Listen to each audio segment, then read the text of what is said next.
Good morning. My name is Patrick Allen, and I'm an interviewer for the Veterans History Project at the Library of Congress in Washington, D.C. And the project carried out in Cincinnati by the Cincinnati Hamilton County Public Library under the direction of Brian Powers. We're fortunate today to have as a cameraman Tom Lee, whose father and grandfather were heroes in World War II. Unfortunately, I didn't have the opportunity to interview them, but we have the privilege today of interviewing a Vietnam veteran, Jack Morgan. Mr. Morgan, thank you for doing this interview and thank you for your service. Thanks, Pat. Do you go by Jack? Yes. All right.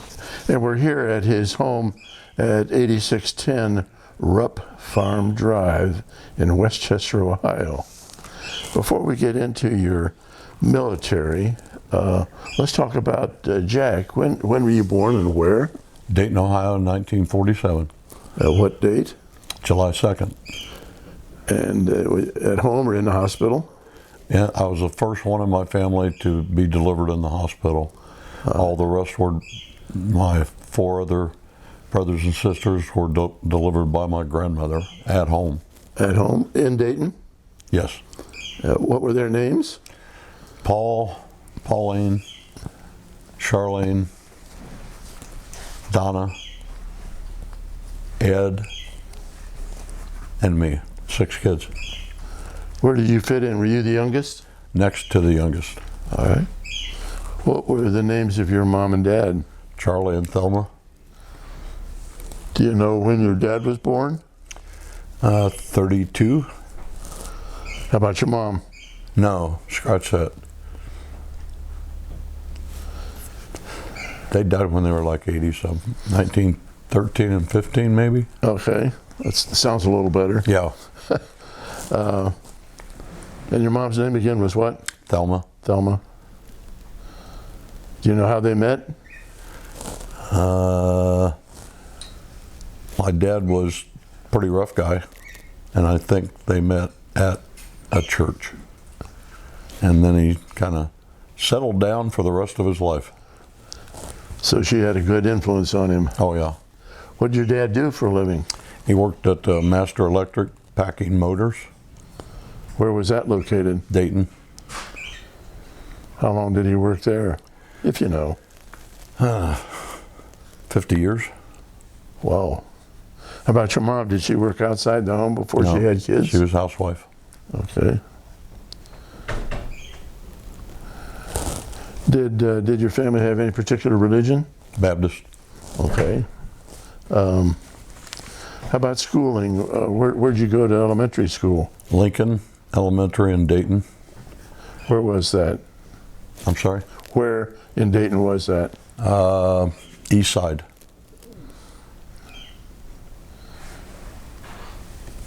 Did your siblings go to school there too?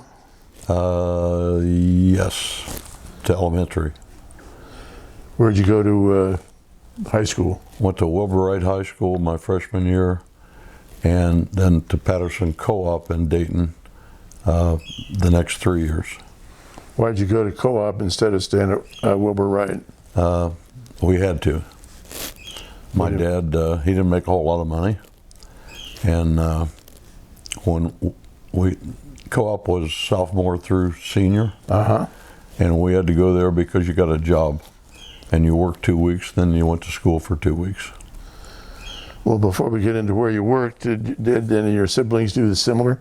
Very same thing. Okay. So what kind of work did you do when you were not in school at Patterson? I worked at Newsweek magazine, stocking all their computers. And then at night I worked at a gas station and a health club.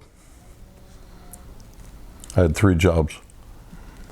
On any given day, how many jobs would you work? Well, I would work 2 weeks, then go to school 2 weeks. Yeah, but when I was going to school, I would work at the gas station and the health club. Weekends I worked at the gas station all day, both days. And what kind of money did you make when you were working? $1.80 an hour. And did you use that to help support the family? No. What did you do with your earnings? I had to support myself from the time I was a freshman. Everything. Buy your own clothes? Clothes. Did you have a car? I bought my own car when I was a junior in high school. What was your first car? First car was a 54 Chevy. I bought it for $350. What color was it? Green. Was it 2-door or 4-door? 2-door. Did your father have a car? Yeah, he had an Edsel. That didn't last long, did it? No. And then he got a Studebaker. What model Studebaker? I don't Golden remember. Hawk or? I don't know. Do you remember what the first car in the family was that you recall? Edsel. The Edsel? All right. Well, I was going to ask you if you participated in any sports, but it sounds like you were a pretty busy young man. Yeah, I ran cross country, track, participated in a lot of weightlifting competitions. When I was 16, I actually won the Mr. Southern Ohio bodybuilding competition. Congratulations. And I came in, when I was 17, right before I went in the Marine Corps, I came in 4th in the Mr. Ohio. But Patterson Co-op didn't have a football team. Okay. So I ran track and cross country. Okay. How many years did you do that? All 3 years you were at Patterson? Yes. So when did you graduated from Patterson? Yes. When did you graduate? 65. What did you do after graduation? 1 month after graduation, I was in boot camp. It was either join the Marines or be drafted. They were drafting all of us at that particular time. Why did you choose the Marines? I knew that I was probably going to have to go to Vietnam, and I wanted the best training that I could get to help me survive. That was my thought at that time. Any of your siblings in military service before None. you? None. How about your grandfather or any distant relatives, any military service?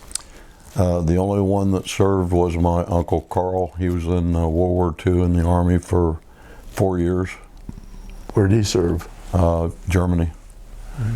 He was at Bastogne Woods, all those big battles. Oh, was he in the Bulge? Yes, Battle of the Bulge. Fortunately, he made it back home. Yes, he did.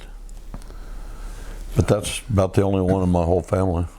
Uncle Carl and me. Where did you go to enlist? Dayton, Ohio. After you enlisted, did you go right to boot camp, or did you go home for a short time? As soon as I enlisted, they gave us our physical there in Dayton, and I think 2 weeks later, we were on a plane for California. What base?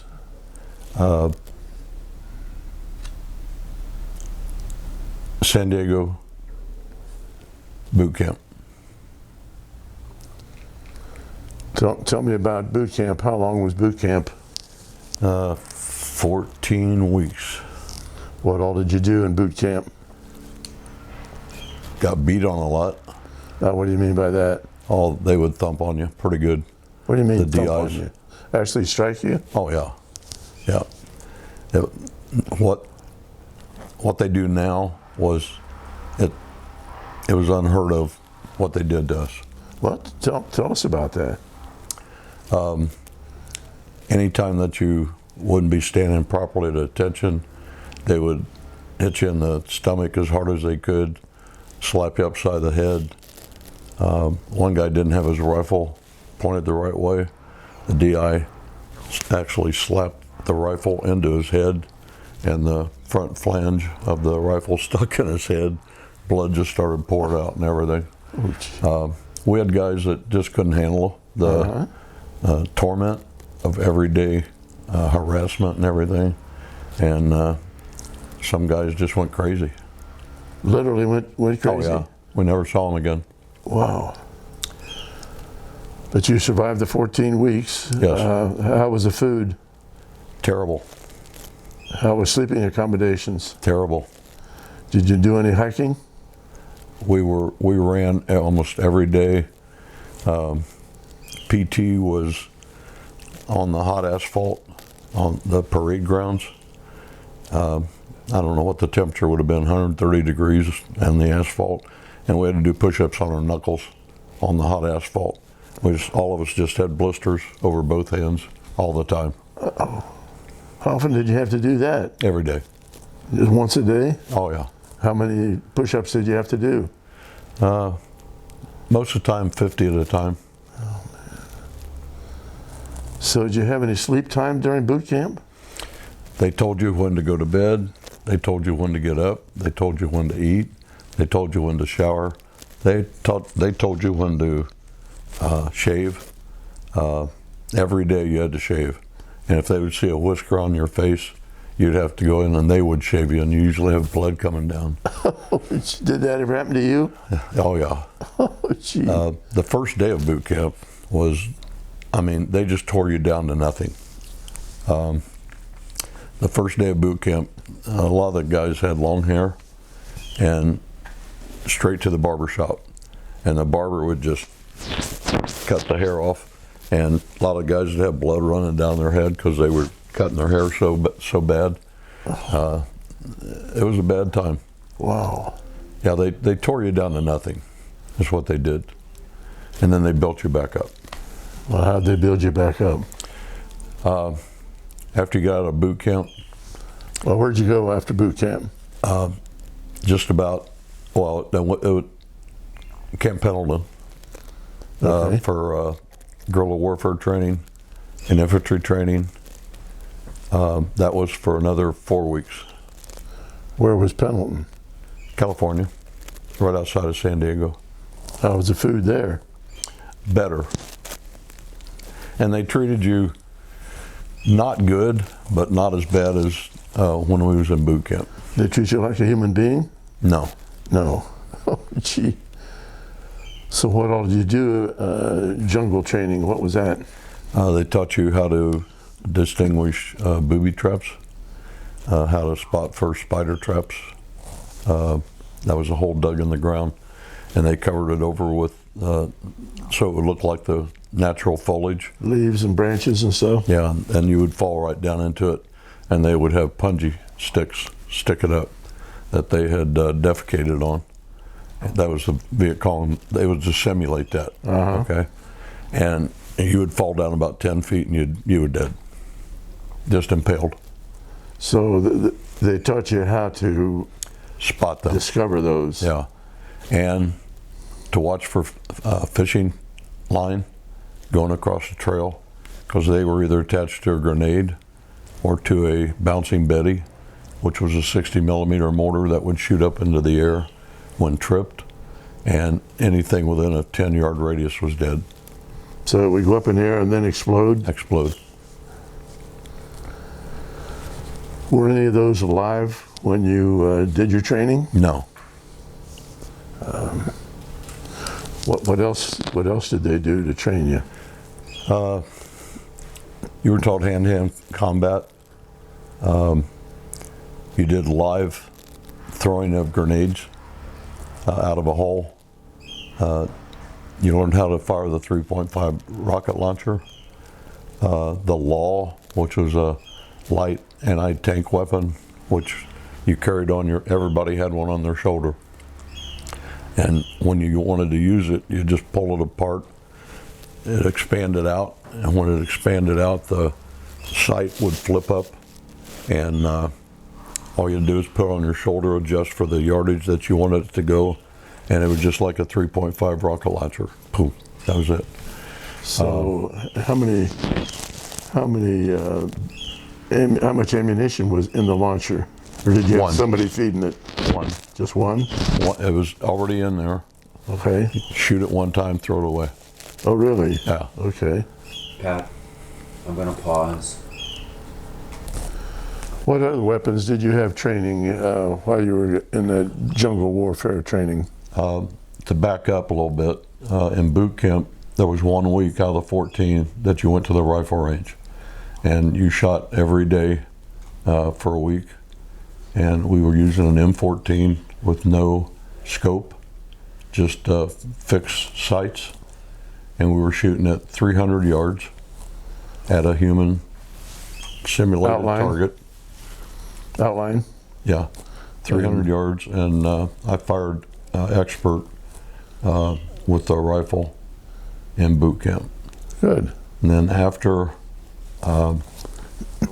in infantry training in guerrilla warfare, we learned how to fire every weapon that the Marine Corps had.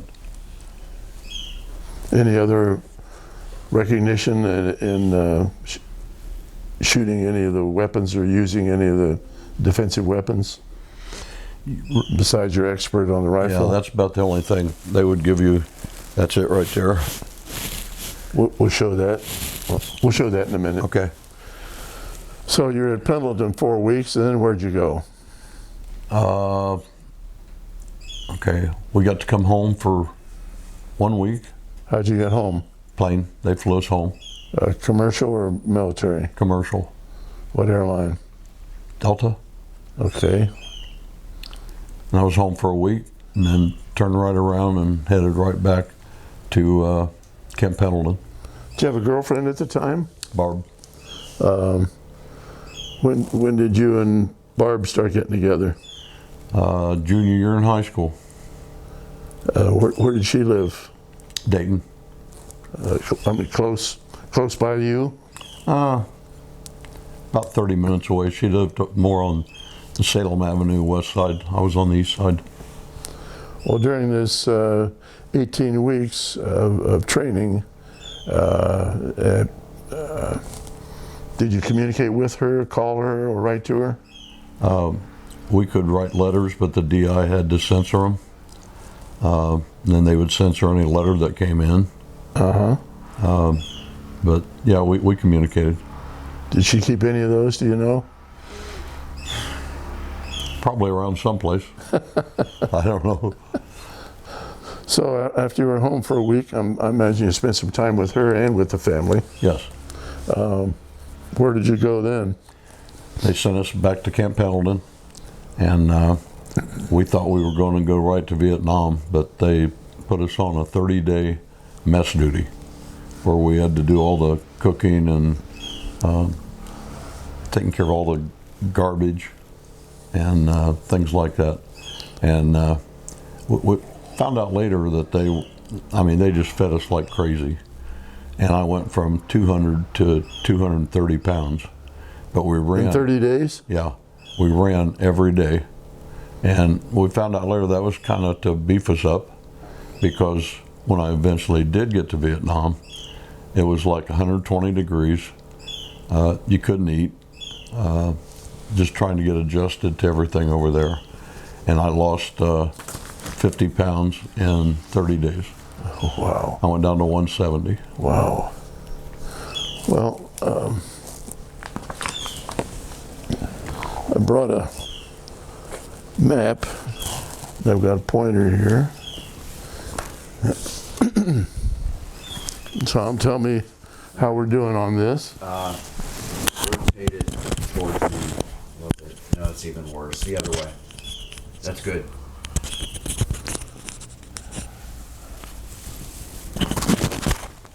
Is that okay? That'll work.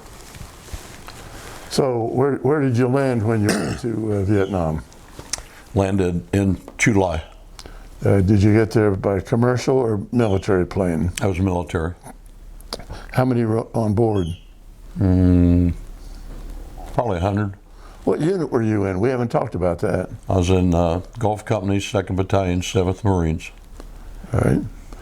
How long did you spend at the base where you landed? We went on operations. I was there for 11 months. We did operations all through this area here, south of Da Nang, and then we had bunkers protecting the air base at Chu Lai. That was our job. We were about 10 miles out from the base, and we guarded against any attack. All right. We ran operations. I was on 11 different operations in 11 months, some of them 2 to 3 weeks at a time. Now, what do you mean by operation? We would have an objective. They would be North Vietnamese sighted in a certain area, and they would drop us in by helicopter, and we'd kill them. What type helicopter were you transported in? Chinooks? No, not Chinooks. Do you have any Hueys? No, not Huey. It was they called it a workhorse. It carried seven troops. 7 troops, and Plus how many the crew. crewmen? Yeah, How many crewmen? 3. Pilot, co-pilot, and Pilot, gunner? co-pilot, and a gunner. So, tell us about some of the operations you had, where they were and what they would consisted of. The first major operation I was on, I'd been there like a month, and we would run all kind of operations in this area here north of July, but they dropped us in to a hot zone, which was there was fighting going on between the North Vietnamese and the ARVNs, and we were there to try to help the ARVNs out, and we actually went in with a gas mask on. B-52s bombed the whole area with smoke and tear gas, and we came off the choppers and went to where the ARVNs were. The ARVNs were the South Korean Army? The South Vietnamese Army. Sorry about that. That's okay. And it was pretty pathetic. They were all hunkered down. There was probably a couple companies of them, and they were just all hiding behind rice paddy dikes and scared to death. They said, VC, VC, VC. You know, they were just going crazy. So we went over the top of them, and I was disgusted because they were all cowards. Uh-huh. So Well, how did you land? Did the chopper land on the ground, or did you have to drop out of the copter onto the ground? they would hover about 5 feet off the ground, then you'd have to jump out. And how much gear did you have on? About 100 pounds. What all did you have? You had your pack, your blanket, poncho, 3 days of food, extra belts for the machine gun.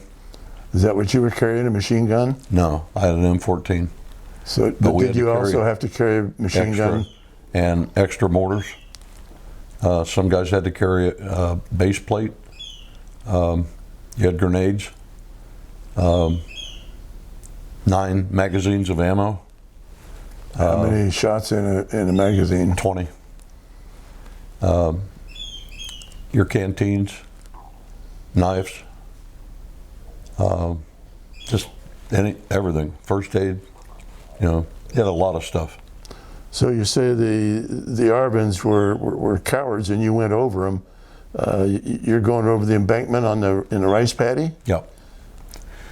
And there was we went online. We had about our whole company, and we went online across where they were between Da Nang and Chu Lai, and we just went online. The North Vietnamese were on the other side of this wood line, and they waited till we got out of the rice paddies onto dry land, and then they started shooting and mortaring us. They had There's snipers up there? yeah, tied in trees, and we were shooting all them down. The next thing I knew, I was about 15 feet in the air. A mortar hit right beside me. I had a really good friend. His name was Mike Allen, and That was my brother's name, Mike Allen. and the mortar hit him direct, Oh, jeez. and he disintegrated. And I caught about 6 pieces of shrapnel off of that mortar, but if he hadn't absorbed all of it, I'd have been dead. And we found an arm and a leg from Mike. Boy. And But so did you have to drop out after you had all this shrapnel? yeah, I was in the hospital for 2 weeks for my ankle to heal. I had a through and through my ankle. But Mike's body was, from the heat of the mortar, his body was just all over me. They had to peel everything off of me at the hospital. Well, that was an experience. Jeez. So I was in the hospital for 2 weeks. They sent me right back to July. And for the next several months, we ran all kind of operations in this area. Was that operation you were just telling us about, was that successful though? Yes. Was there any body count? 1,000. 1,000? Yep. How about your boys? That I don't know. Who does a body count after an operation? I never did. I don't know. Okay. One curious thing, I don't know if you want to hear it or not. Sure. When I got hit, they carried me back to a rice paddy dike. And there was a radio man there. I knew he was a radio man because he had a 45 on. And he had been hit by a 50 caliber probably, right in the groin. And all of his intestines were just hanging out. Oh, jeez. He was still alive. And I sat down there with him for a little bit. I knew he was going to die. There was no way he could have lived. And he took out his 45. I remember this every day. He took out his 45 and handed it to me, and he said, "Do me." And I put the 45 to his ear, cocked it, and I was getting ready to pull the trigger, and he died. Thank goodness. Yeah. Wow. Yeah. But then I was at the Ning Hospital for a couple of weeks, then I went right back to my unit, and never got hit in the next 6 months or so. And we was on like many operations, Prairie, Hastings, Double Eagle, Eagle. I've got a list of all the operations I was on in there. There was about, in 11 months, there were probably 11 major operations that we were on. Well, there's a sheet of paper there. Get that out and tell us what operations you were on.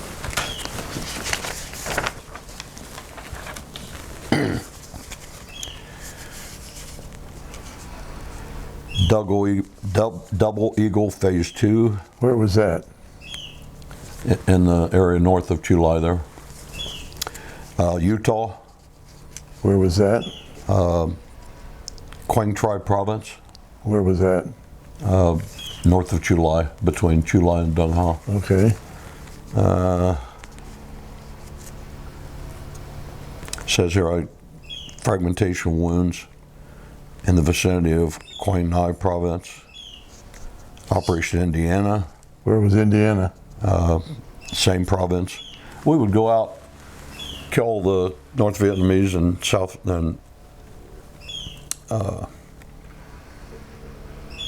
the South Vietnamese that weren't, they weren't military, they were just Viet Cong, just guerrillas. Uh-huh. And we would go out and kill all them.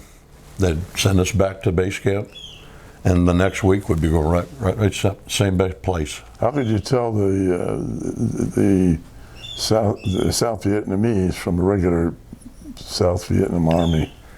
They wore black The North pajamas. Vietnam, no.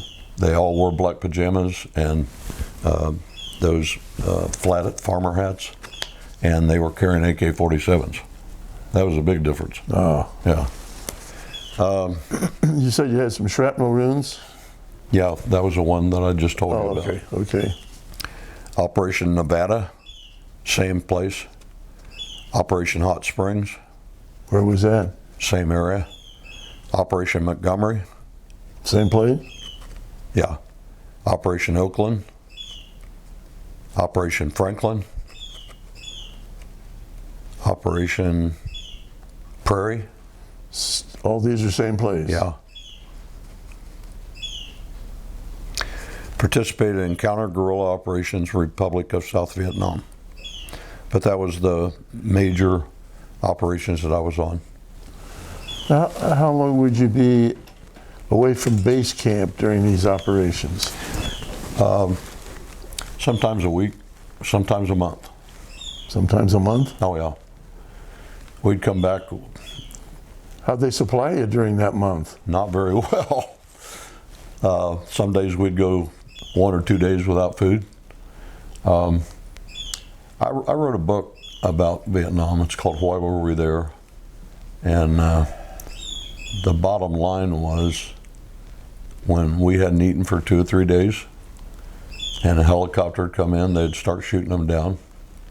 The enemy would shoot the helicopters down? Yeah. And sometimes they would actually get through, and we're going, yeah, we're going to have water and food.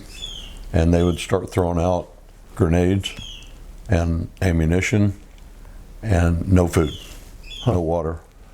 And we had all we could carry, so we had to bury it. And we knew that they'd come, the North Vietnamese would come by later and dig it all up and use it against us. But we didn't have any choice, we couldn't carry it. And the bottom line of my book was, why were we there? It's so the defense munition companies could make billions of dollars, and DuPont Chemical with Agent Orange. They got the United States out of a financial depression at that time, and we should have never been there. It was all about money. Money and politics. You got it. The Well, people didn't want it. while you were there, what was your attitude towards it? When I first got there, we thought we were there to defeat communism in South Vietnam and to protect the people there. But after you're there for a while, you realize that they didn't want us there. The South Vietnamese people did not want us there. The North Vietnamese people, they definitely didn't want us there. People back home didn't want us there. We'd come back and they would have demonstrations and everything, but that was the bottom line. Well, you got 2 Purple Hearts, and we've talked about the one incident where you had the fragments that injured you. Where's another operation where you were injured? That was the last operation I was on, and that was called Prairie. It was up at Dung Ha. We were at Chu Lai, and there was a whole company up in the DMZ that got ambushed, and there was just a few guys left alive. And our job was to go up there. They flew us into Dung Ha. By helicopter? Yeah, no, plane. Plane? C-130. They flew us into Dung Ha, and then we was on a forced march all the way up right below we were in the DMZ that separates North and South Vietnam. And we finally found these guys. There was 4 of them left alive. Out of how many? A whole platoon. Yeah, it was a whole platoon. Because on the way up there, we found a whole squad of Marines dead, laying in a prone position. All of them had been shot many times with a side ambush. They were all dead. They'd been dead for about 4 or 5 days. And the bad thing about it, before we got to the guys that were still alive, we tried to bring in a helicopter to take out the dead bodies. And the first body that we tried to move, 2 more guys got killed because they had put explosives underneath the body. So we had 100-foot ropes that we carried, and we had to tie it on a leg or an arm or whatever and pull the body off of it, and every one of them would explode. Oh, was it? Yeah. That was tough. Yeah. So we finally ran into the 4 guys that were left alive. It was 2-4 We were in 2-7, they were in 2-4. And they come running out of the jungle, and they were just crazy. They didn't have any weapons. Their clothes were all ragged and falling off of them, and they'd been hiding till we got there to get them out. So after we got them out, we proceeded to... Let me interrupt you there. You said you were on a forced march. What did that mean? That fast as we could get there, marching. How many days? 1 day. 1 day? Yeah. How many miles? I have no idea. Okay. It was a long way.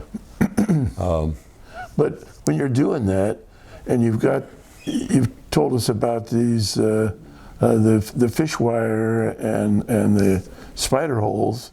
Are you running on a trail? Or? It was actually a road that went from Dung Ha up into the DMC. It was actually a road that we could actually march on. Okay. Yeah. But when we got to Dung Ha, okay, we went on the forced march up into the DMZ, and we were there for 2-3 weeks probably, and they sent us up farther to a place called the Rock Pile. I've heard of that. If you look up September 1966, the Battle of the Rock Pile, that was me. Anyhow. Well, tell us about that. Tell us about the Battle of the Rock Pile. Okay. The North Vietnamese were all everywhere. We were told that we were sent up into that jungle region to take out a Recoilless rifle that the North Vietnamese was using to shoot on the air base at Dung Ha. They lied to us. We were sent up there to find this regiment. It was about 1,500. 1,500 in the DMZ of North Vietnamese, and our job was to be fodder and find them, have confrontation with them, so they knew where they were, so they could bomb them with B-52s. How many buddies were with you? 80. 80. On the way up there on that road, did you get any ambushes? They wanted us to come up. Okay. So when you got up there, what'd you face? Okay, the first day that we went to find this recoilless rifle, supposedly, I was always point, because I was trained in booby traps really well, and I'd been there the longest. So we're walking up this trail like this, and all of a sudden I see 6 bodies right in front of me, North Vietnamese, on a patrol. We just stood there and stared at each other. Oh yeah, I mean, it was like, whoa. So I opened up on them, the guy beside me, Graham, he opened up on them, we got those 6, and then all hell broke loose. I mean, rifle fire, mortars going off everywhere. Graham, he disappeared. I never saw him again. He was next to you? Yeah. I found out later he was killed. So after the fire let up for a little bit, so we ran back to where Sergeant Winger was, our platoon commander at that time, because the lieutenant had been killed. And he was a gunnery sergeant. And we told him what was going on. And on the way back, he said, go up and set up a line and start opening fire on anything you can see. And all of a sudden the mortars start coming in, so we started running back to where the rest of our platoon was, and that's when I got hit. What'd you get hit by? Mortar. And what injury did you get? Got shot one right in the neck, chest, deflated my lung, shoulder, back, temple. The worst was my neck, though.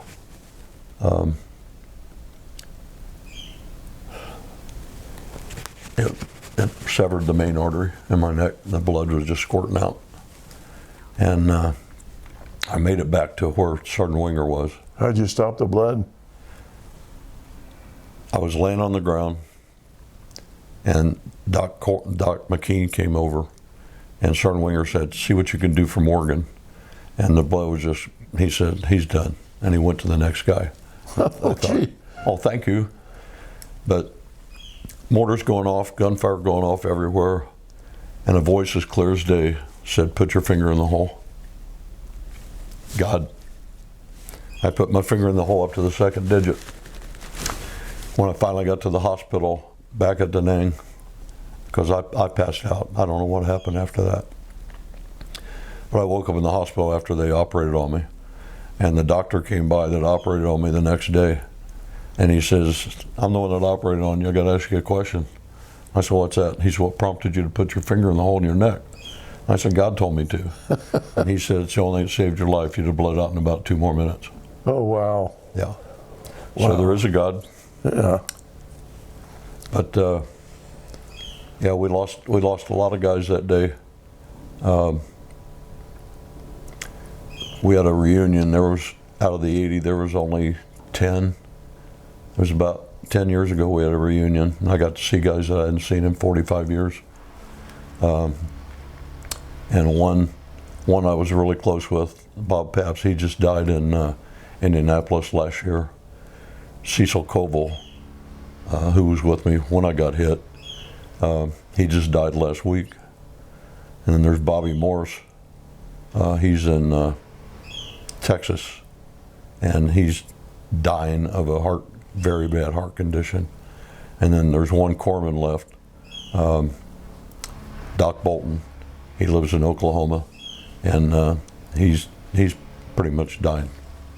So I'll be the only one left. Well, of the 80 guys that went up there that day, how many survived that day?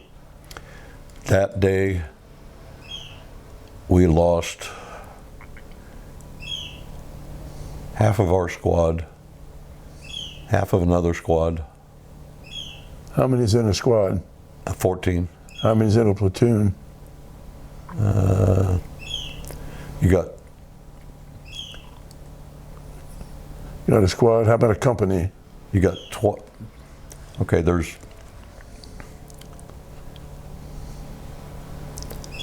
4 guys in a fire team, 4 fire teams per squad, 4 squads per company, and then you got supporting machine gunners and all that. The 2 machine gun guys, Sergeant Winger told them to go up and just set up a massive fire, and the first machine gun team went up. They got killed instantly. Boom, boom. Second machine gun team went up. They all got wounded. And Doc McKean, who was a really good corpsman, really good guy, he went up to see what he could do for him, and he got shot 5 times. Oh, gee. But every time he got shot, he kept crawling to another guy, trying to help him out. And he got the Navy Cross for what he did that day. But he got all the machine gun team got killed. Doc McKean got killed, and Graham got killed.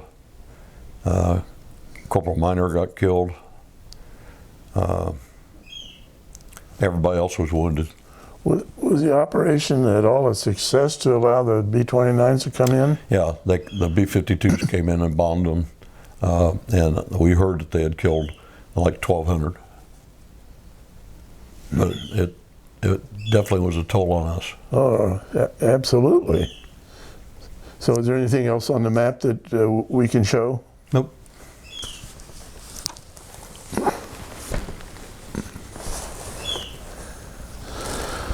So where were you in the hospital? Where? Where? Da Nang. And how long were you in there this time? 6 weeks in Da Nang.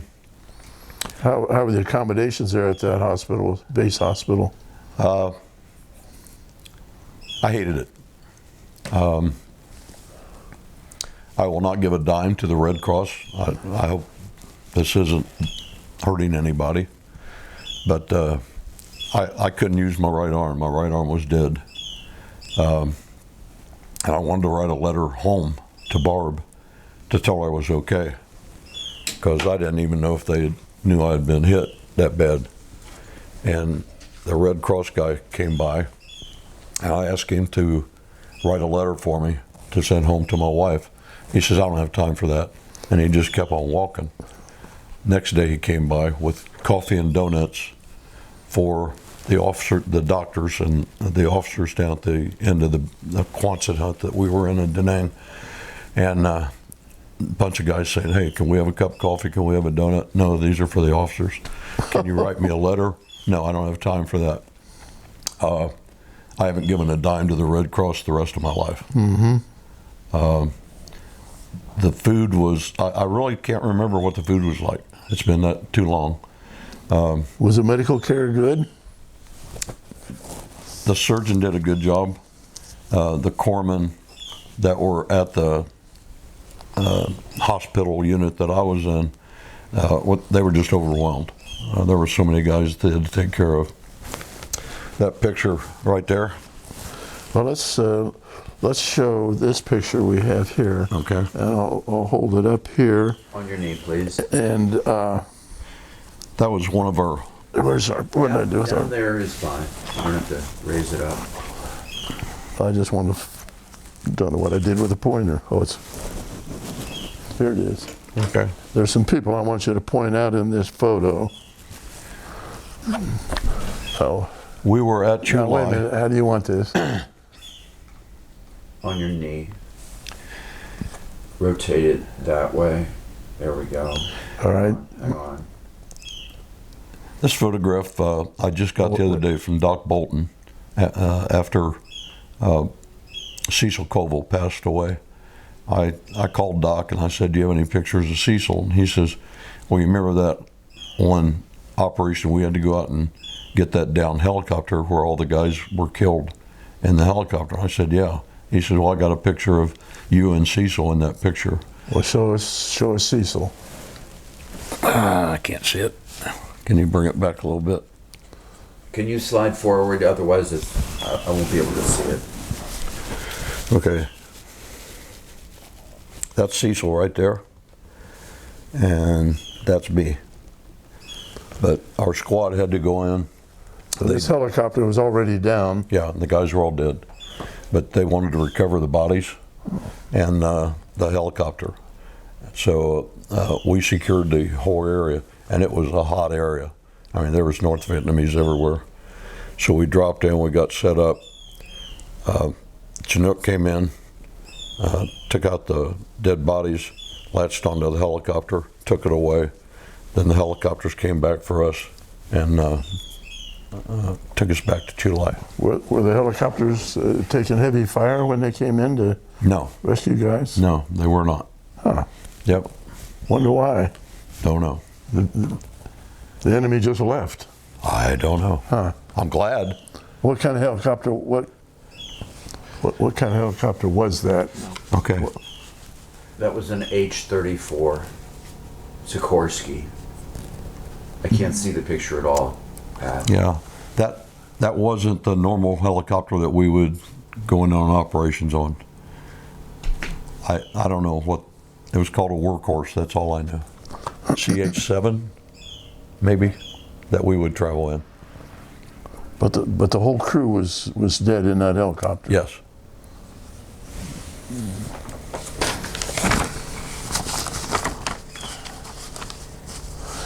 What was your rank at that time?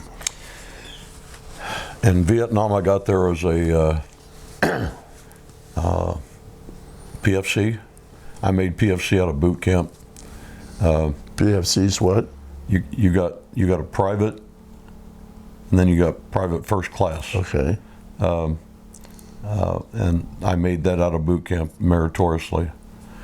Then, when I got to Vietnam, I made Lance Corporal.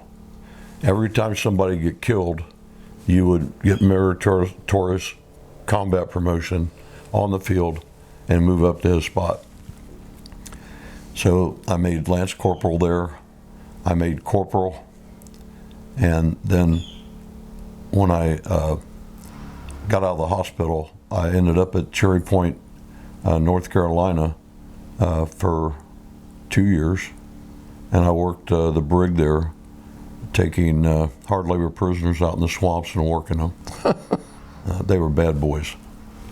They'd done some bad things, but I got promoted to sergeant there, and I ran the whole unit that took the prisoners out. That I ran 15 chasers that would take all the prisoners out and work them in the swamps. And then they, when my 2 years was up for having 2 Purple Hearts, you can't go back into combat within that 2-year period if you have 2 Purple Hearts. As soon as I had 4 months left in the Marine Corps, and my time was going to be up in 4 months, I got orders back to Vietnam. And I thought, You volunteered to go there, or they assigned no, they were sending me back. I had no choice. So I sent Barb home with our son, flew out to Camp Pendleton, started training a whole platoon. There was 4 sergeants of us out there that had 2 Purple Hearts. And all of us had like 4 months left in the Marine Corps on our 4-year enlistment. And my mind just drifted.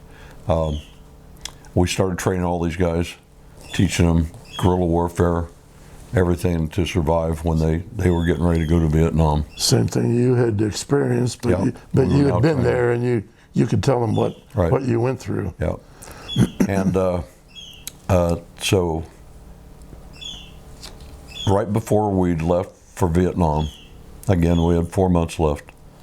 All 4 sergeants got called into the gunnery sergeant's office, and he says, "Okay, you guys got a choice. You can either go back to Vietnam for 4 months, or I'm going to give you an early out." And we went. That was no Early out. that was no choice, was it? So he said, "It's going to take 2 weeks to process all your paperwork. I don't want to see your faces back on this base for 2 weeks." So what'd you do that 2 weeks? Just hung around with the other 4 guys. I can't even remember what we did, but we didn't have to do anything for that 2 weeks. And when we went back, give us our discharge papers, and I flew home. So after you got out of the hospital and you came back to the States, you spent 2 years Yes. back here in the States. And what are these bad guys doing working out in the swamp? What? Murderers, rapists, deserters, you name it, we had all of them. What are they doing in the swamp? What kind of activity? Building bridges, cleaning areas out. We'd have them police the entire post, pick up all the trash and stuff like that. Any detail that needed to be done, The bad guys did it. bad guys did it. Did you have any confrontations with any of these fellas? That you? No. And the reason why, they were allowed 3 cigarettes a day in the brig. And when they were out working for me, I let them smoke as much as they wanted. As long as they worked, I had the smoking lamp lit the whole time. And they didn't give me any trouble. How about food? How many hours a day would you have them out there in the swamps? 8. And did they take the food out with them, or did somebody bring food out to you? That's a good question. I don't even remember that. Nope, I don't remember.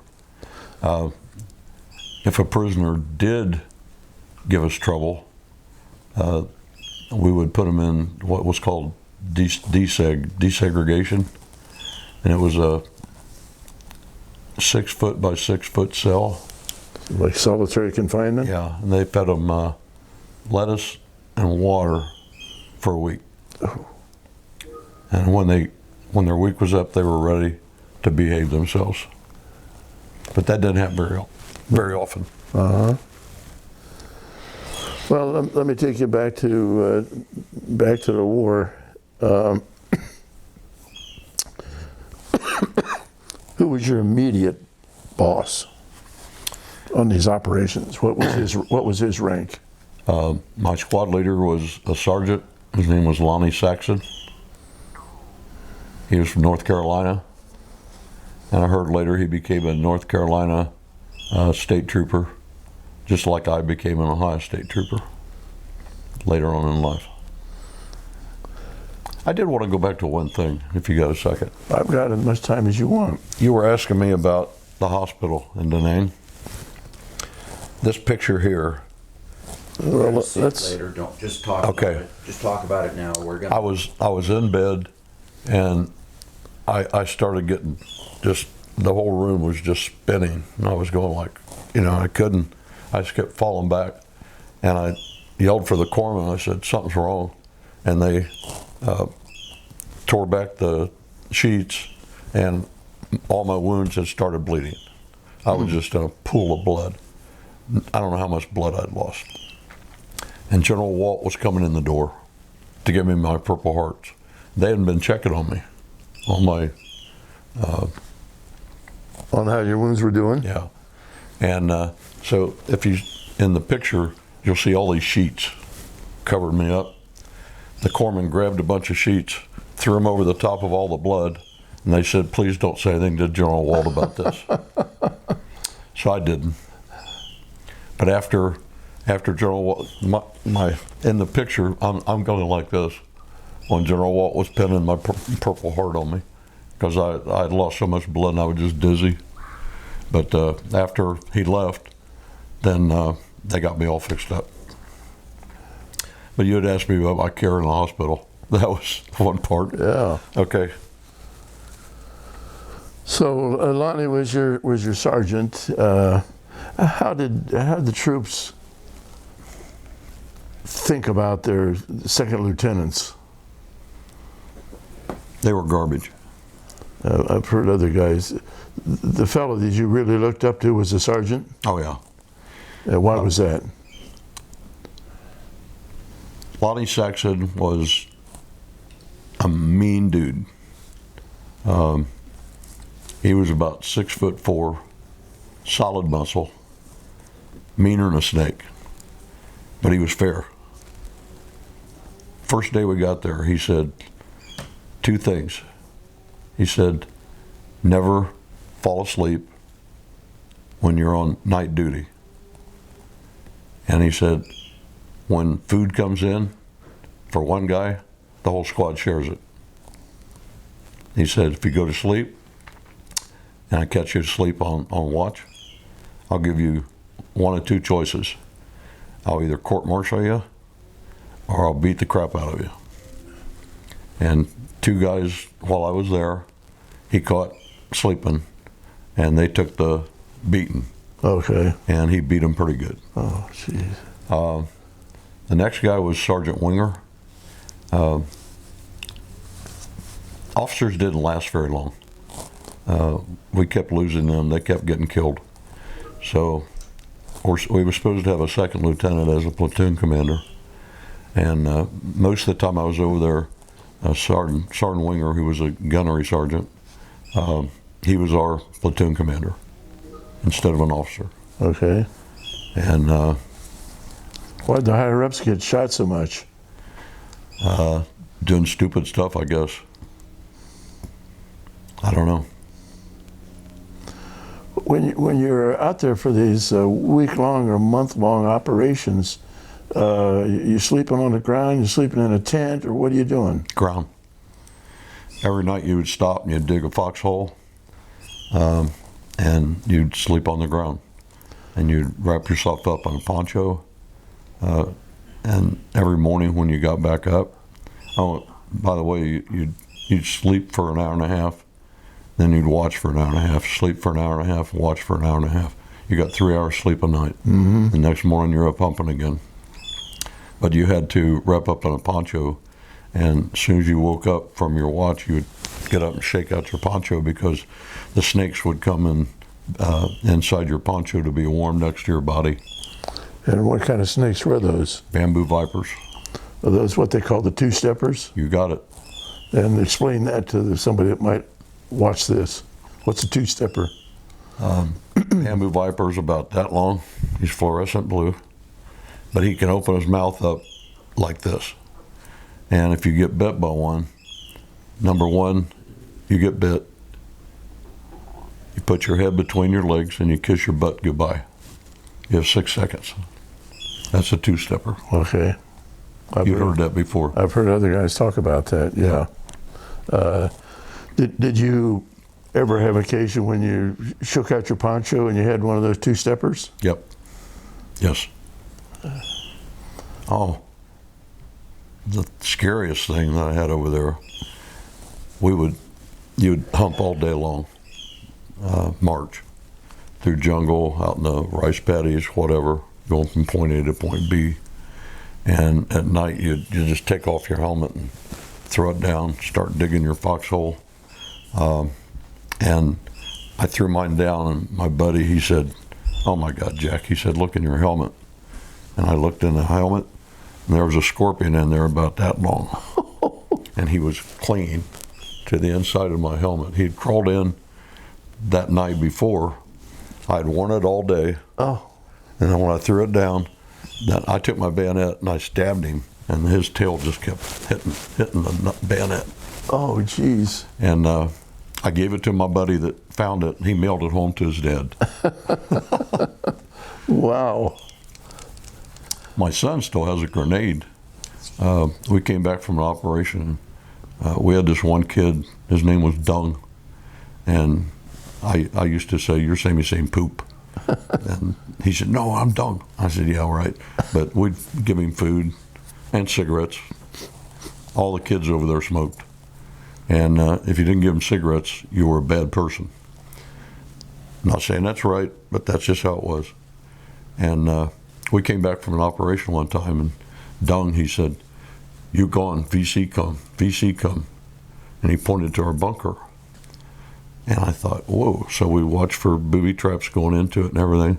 But there was a pineapple grenade on our, where your firing hole. There was a pineapple grenade sitting there. Pineapple grenades were from World War II. They were all friendly toward us. And then our lines were actually farther away from that. About 10 miles away. Yeah.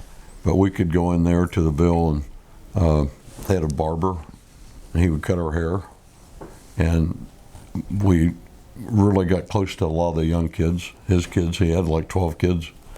And I've still got a picture of one that I carry around with me all the time. Why? Her name is Lau. Lau and Dung. They were the two that I really took care of. What was it about those two that got close to your heart?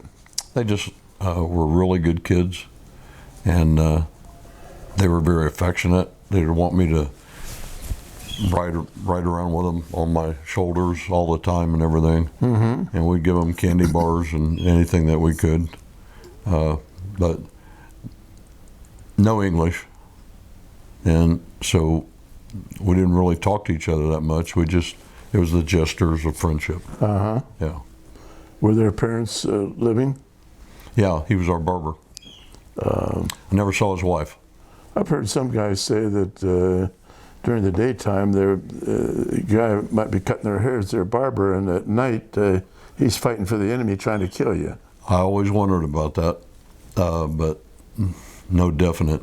Uh-huh. There was one. We used to have to go out on patrol and set up ambushes, and they would be like 10 miles out from the base camp, and you would have 4 guys, and you'd set up a ambush. With what weapons? M14 and grenades. And they started assigning us an ARVN, South Vietnamese Army, to go on patrols with us. So we went out and we set up our ambush. In the middle of the night, the ARVN disappeared. And I told the guys, I said, "We're moving now." He just left. Uh-huh. So we went about a half mile away, set up another ambush, and during the night, that site got mortared. exactly where we were at. Is that, Yeah. so he'd gone to the enemy and told him where you were. Yeah, from then on, when we had to take an arbin with us, we had a gun in his back the whole time. Eventually, they refused to start. They refused to go out with us because they was afraid we was going to shoot them. Man. Yeah. How often did you have to do those ambush? Every day. Did you have any contact with the enemy on any of these ambushes?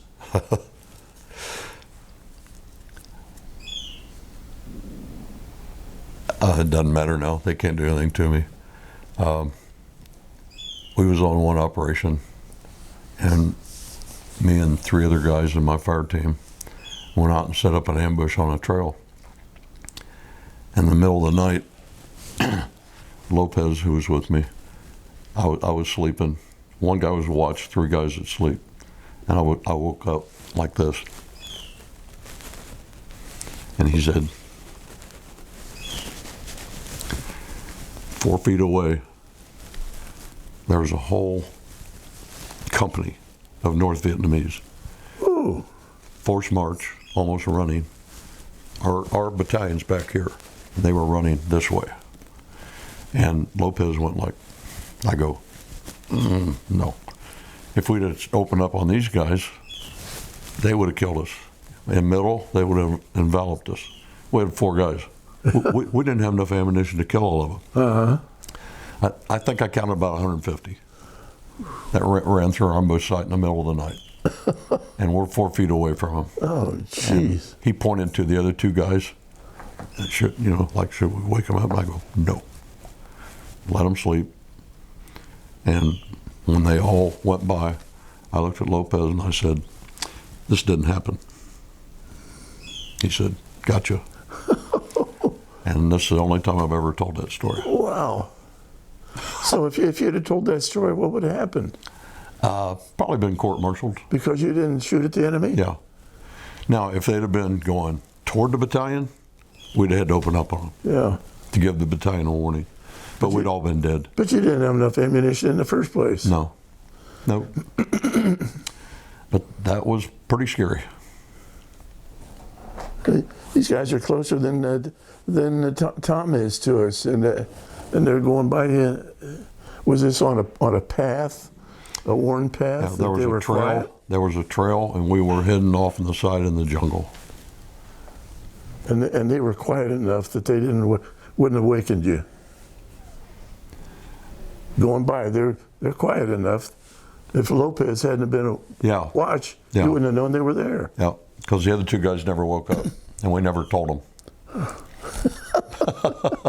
Oh, golly, Neds. But Well, gosh, you've had some good stories. Anything else over there that you haven't thought about before or haven't talked about that you might want somebody to listen to this 25 or 50 years from now to know about your experience over there? one other thing, right before I got hit up in the DMZ,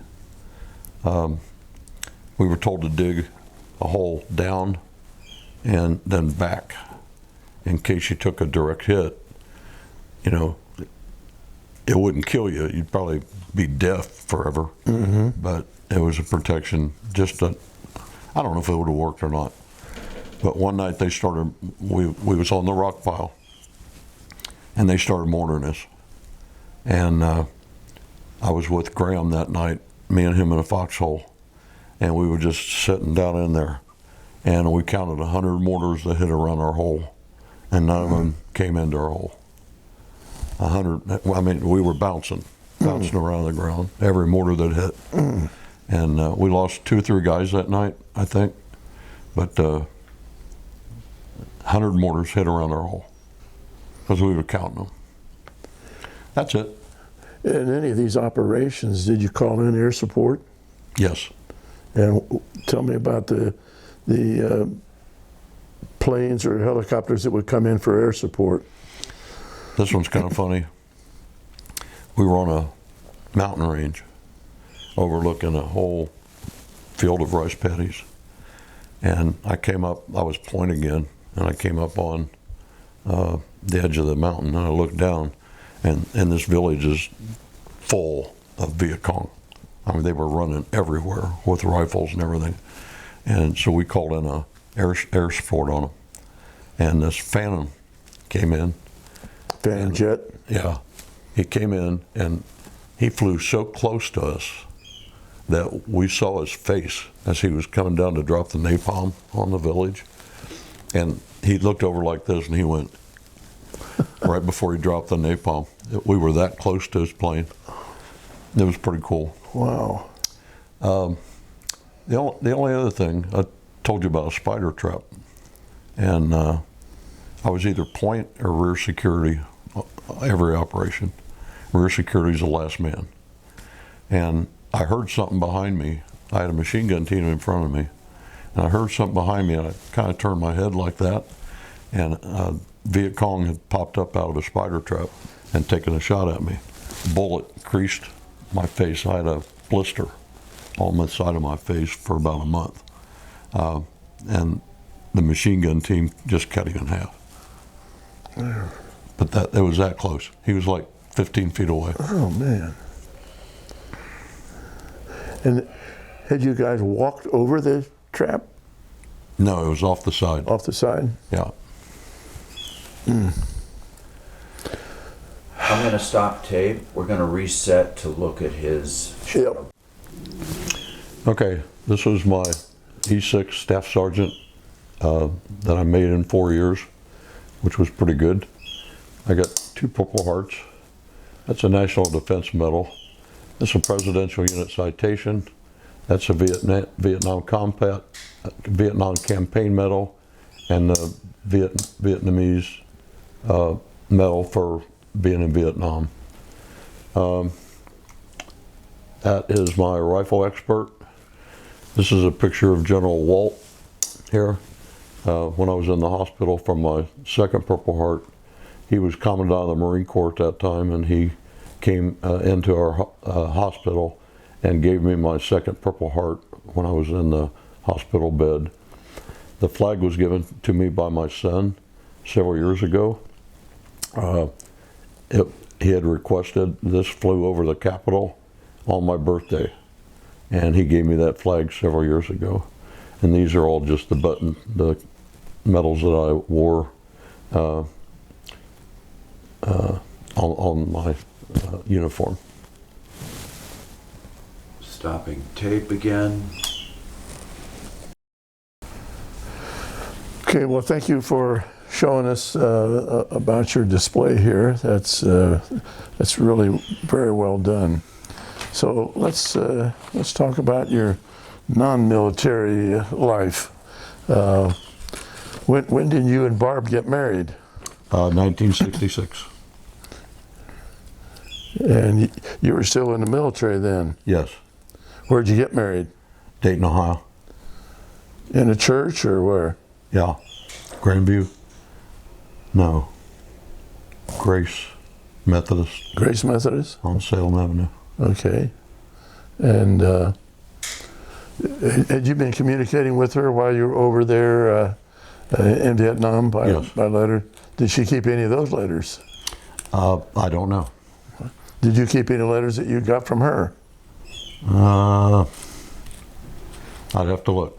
How often did you get mail from the States? I have all the letters that you sent me, but Kelly has them. You see how much I know. She just said she's got all the letters that you sent her. That's great. Kelly's making a book out of them. Kelly is? That's my daughter. I just found out something today. Well, hey, you're never too old to learn. You got it. So, where all was Barb after your marriage while you were in the service? Where did she stay? She stayed with her mother on the west side of Dayton, off of Salem Avenue. Okay. And then when I got back to the States from the hospital,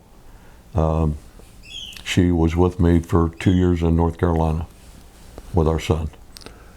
What was Barb's maiden name? Ryan. R-Y-A-N? Mm-hmm. And what were her mom and dad's first names? Don't know her dad's. Her mom was Hester. Hester? Yeah. All right, you had a son while you were in North Carolina? Yes. And what's his name? Chris. When was Chris born? 66. Base Hospital No, in Dayton. in Dayton? So when did you first see him? When I came back, I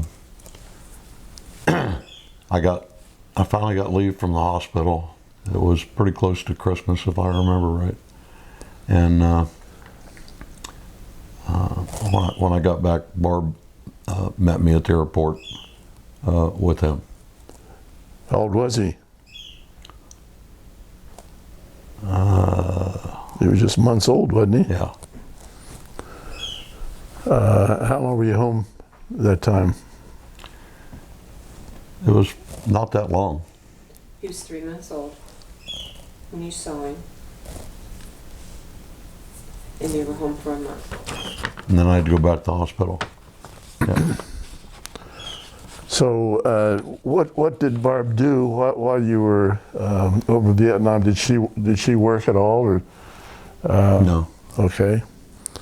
So you had children other than Chris, Yes. and what other children did you have? Carrie. Is that Kerry? Yeah. When was Carrie born? I don't know. We got Chris in '66. How old was Chris when Carrie was born? I don't know. And you have any more besides? He was 4 years old when Carrie was born. Okay. What was that? Chris was 4 years old when Carrie was born. Okay, so about 1970. Yeah. And then Kelly was born 1978. 78. 1978. Okay. Well, you passed that test with a little help. A lot of help. Well, tell me about Chris. Is he still living? Yes. And what does Chris do? I'd really not have all that on tape Okay. about my children. All right. That's your privilege. How about yourself? When you got back here, did you get a job eventually? Yes, I became a state trooper for 10 years. Why did you opt to be a state highway patrolman? You don't have a lot of qualifications after getting out of the Marine Corps other than killing people. So I figured a cop would be as close as I could get a job. And they were hiring former Marines, former Vietnam, Okay. combat guys at that time. Where'd you hire up? What post? Piqua, Post 57. Or no, it was district headquarters at Piqua. So that's how you got to know Dan? Yes. Dan wanted to be here at your interview, but he had an appointment this morning. Okay. So was he your boss there at the Piqua station? No, he was, I kind of broke him in. You broke him in? Yeah. Okay. Yeah. And I was at Piqua for 7 years and I got promoted to sergeant, sent down the Dayton post.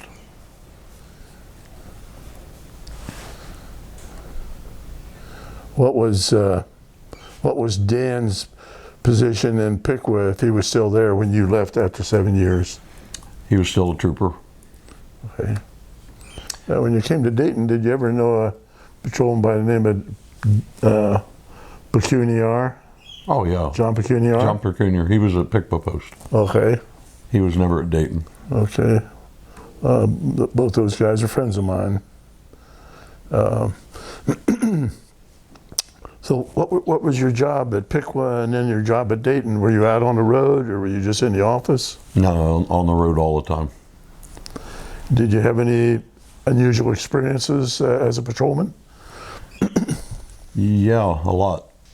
Tell me about some of those if you can. My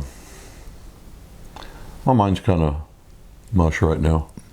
Well, did you have DUI arrests? Oh yeah, Did you have any confrontations with any drivers that you would pull over? sure, all the time. I'm about done with the interview for right now. Okay, My mind's getting crazy. all right. I want to thank you for doing this. Okay. When did you retire? 6 years ago, From what? Cincinnati Financial Corporation. Okay. Yeah. All right. Thank you, Jack. Okay. Thank you for your service and thank you for the interview. Thank you very much.